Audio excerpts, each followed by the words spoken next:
ఫస్ట్‌గా thank you so much అండి. నన్ను ఈ దేవాలయానికి ఇన్వైట్ చేసినందుకు. అది నిజంగా అంబరే పిలిచిందనుకోవాలి. ఎందుకంటే నేను కరెక్ట్‌గా ఒక 5 రోజుల ముందు నుంచి మా ఆఫీస్‌లో ఎవరితోనో మాట్లాడుతున్నా. నేను ఆంధ్ర వెళ్ళి అటు సైడు పూజలు అవి చేసున్నాను గానీ, నాకెప్పుడు ఉండింది బోనాలు ఎత్తుకోవాలి, ఎలా ఉంటుంది అది. ఎందుకంటే చూస్తుంటా నేను హైదరాబాద్‌లోనే పుట్టాను. ఇక్కడే తెలంగాణలో అన్నీ ఎప్పుడూ చూస్తాను గానీ, ఎప్పుడూ అది నాకు చాలా కళగా అనిపిస్తది.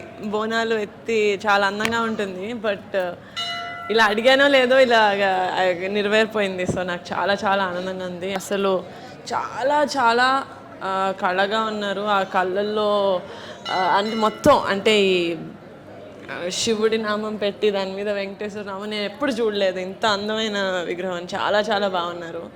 అండ్ శివాలయం కూడా థ్యాంక్ యూ అంటే ఇట్స్ మై ప్లెజర్ ఈ మీ దేవాలయానికి వచ్చి ఇలా దర్శనం చేసుకోవడం అనేది. ఇప్పుడే ఇలా ఉందంటే నవరాత్రి రోజు అసలు ఇంకా రంగరంగ వైభవంగా చేసుకుంటారని తెలుస్తుంది. సో మళ్ళీ వచ్చే ఛాన్స్ అమ్మవారు నాకు ఇస్తారని కోరుకుంటున్నాను. Thank you so much. Thank you.